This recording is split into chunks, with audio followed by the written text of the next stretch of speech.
बिस्मिल्लाहिर्रहमानिर्रहीम। अस्सलाम वालेकुम व्यूवर्स, कैसे हैं आप सब? अल्हम्दुलिल्लाह खैरियत से होंगे। आयशा के किचन में आपका बहुत बहुत वेलकम है। तो आज मैं आप लोगों के लिए लेके आई हूँ आलू और मटन का भुना हुआ बहुत ही मज़ेदार सा सालन, जो कि नान के साथ या रोटी के साथ बहुत शौक से खाया जाता है। तो स्पेशली जो है बच्चे वो भी ज़रा शौक से खा लेते हैं, इसलिए मैंने इसमें, मेरी बेटी तो बहुत शौक से खाती है, इसलिए मैंने इसमें आलू भी ऐड किए हैं। तो इसको बनाने के लिए हमें कौन कौन से इंग्रेडिएंट्स चाहिए होंगे, किस किस क्वांटिटी में लेना है, वो देख लेते हैं। सबसे पहले इंग्रेडिएंट्स नोट कर लें। 2 से 3 अदद आलू लिए, इस तरह मैंने मोटे मोटे स्लाइसेस में कट कर लिए हैं। जितनी आपने शेप रखनी है उस हिसाब से आप इसे काट सकते हैं। 2 अदद प्याज हैं, ये मैंने रफ सा कट कर लिया है इसे, ये देखिए इस तरह मोटे स्लाइसेस में। लहसुन है छिला हुआ, ये लेंगे हम 10 से 15 जो है ले लेंगे। और टमाटो पेस्ट लिया, ये मैं थोड़ा पेस्ट बना के फ्रीज़र में फ्रीज़ कर लेती होती हूँ। हाफ़ कप ये लेंगे। 1 कप दही है। 3 से 4 अदद जो है वो सब्ज़ मिर्च लेंगे साबुत। नमक लेंगे 1 टेबल स्पून। 2 टीस्पून हल्दी जाएगी। 1 टेबल स्पून जो है इसमें सूखे धनिया का पाउडर है। 1 टेबल स्पून ही जो है रोस्टेड ज़ीरा और काली मिर्च का पाउडर है। 1 टेबल स्पून ही हम इसमें लाल मिर्च डालेंगे। और ये अदरक का पेस्ट है 1 टेबल स्पून। साबुत मसालों में हम इसमें लौंग लेंगे, ज़ीरा लेंगे, काली मिर्च लेंगे और बड़ी इलायची 1 लेंगे और 1 से 2 अदद स्टिक लेंगे हम दालचीनी की। इससे ये है कि गोश्त में फ्लेवर भी अच्छा आ जाता है और जो गोश्त की स्मेल होती है वो भी ख़त्म हो जाती है। मटन का गोश्त लिया है, ये मैंने बोनलेस नहीं लिया, हड्डी वाला लिया है, ताकि सालन का टेस्ट ज़्यादा अच्छा आए। तो ये तकरीबन आधा किलो है। ऑलिव वाला ऑयल यूज़ करेंगे, आप कोई सा भी ऑयल ले सकते हैं। चलें स्टार्ट करते हैं। सबसे पहले कढ़ाई ली है, इसमें जो है हाफ़ कप मैंने ऑयल का डाला है और इसके साथ ही जो साबुत मसाले थे वो सारे ऐड कर दिए। इसको हल्का सा फ्राई करूँगी ताकि इनका टेस्ट जो है वो ऑयल में आ जाए, ज़्यादा ब्राउन नहीं करना है इसको। ये देखें जी, ऑयल थोड़ा सा गर्म था तो ये लाइट ब्राउन सा हो गया है। अब इसमें प्याज ऐड कर देना है, हल्का सा सॉफ्ट करना है। इससे जो है हमने बिल्कुल ब्राउन नहीं करना जैसे हम आम हंडिया में करते हैं, इसमें सिर्फ हमने इसको हल्का सा सॉफ्ट करना है। साथ ही हम इसमें मटन ऐड कर देंगे, इसको भी साथ ही फ्राई कर लेना है। ये देखिए फ्राई इतना करना है कि गोश्त का जो है हल्का सा कलर चेंज हो जाए।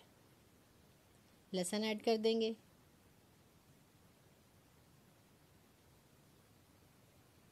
इसको भी साथ ही हिलाते जाएंगे ताकि सारी चीज़ें साथ साथ फ्राई होती जाएं।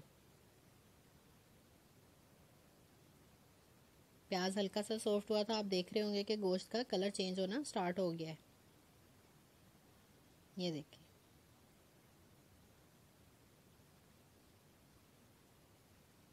अब हम स्पाइसेस ऐड करते जाएंगे। नमक ऐड किया है, हल्दी डालेंगे, इसके साथ ही लाल मिर्च ऐड करेंगे,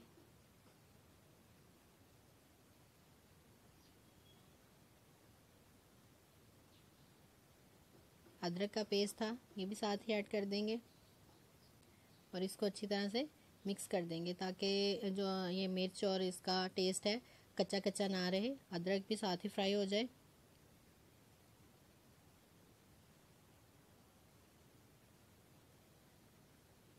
अब हम इसमें पानी ऐड कर देंगे। पानी जो है मैंने इसमें 4 कप ऐड किया है क्योंकि गोश्त ने गलना भी है।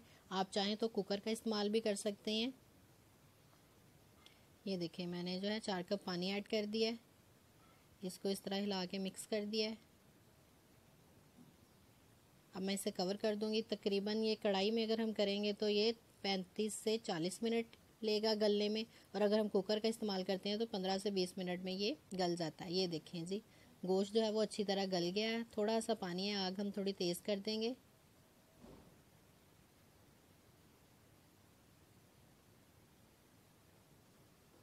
ये देखें साइडों से पकना स्टार्ट हो गया। अब हमने इसको भूनना शुरू करना है और तब तक भूनना है कि ऑयल जो है वो साथ इसका सेपरेट हो जाए, साइडों से ऑयल निकलना शुरू हो जाए और ये पानी जो है इसका थोड़ा सा रह गया था वो भी खुश्क होना स्टार्ट हो जाए। साथ ही हम इसमें टमाटो पेस्ट जो था वो ऐड कर देंगे। अगर आपके पास टमाटो पेस्ट नहीं है तो आप वैसे भी टमाटो इधर ऐड कर सकते हैं। ये देखिए बबल्स बन रहे हैं, इसका मतलब है कि अच्छी तरह जो है वो गोश्त भून हो रहा है और जो पानी है वो खुश्क हो रहा है। ये देखिए साइडों पे ऑयल आ गया है। चम्मच हिलाई जाना है आपने और इसको साथ साथ भूनते जाना है ताकि ये अच्छी तरह इसकी भुनाई हो जाए और ऑयल जो है अच्छी तरह साइडों पे आ जाए। ये देखिए साइडों पे आपको सेपरेट होता हुआ ऑयल नज़र आ रहा होगा। अब हम इसमें आलू ऐड कर देंगे और इसके साथ ही हम आलूओं को भी भूनना शुरू कर देंगे ताकि मसाले का जो सारा टेस्ट है वो आलू में भी मिक्स हो जाए। ये देखिए साइडों पे जो है ऑयल अच्छी तरह आ गया है। ये निशानी होती है कि हमारी जो है हंडिया अच्छी तरह भून हो गई है। साथ साथ आलू भी भून हो रहे हैं। ये देखिए कितना प्यारा कलर हो रहा है।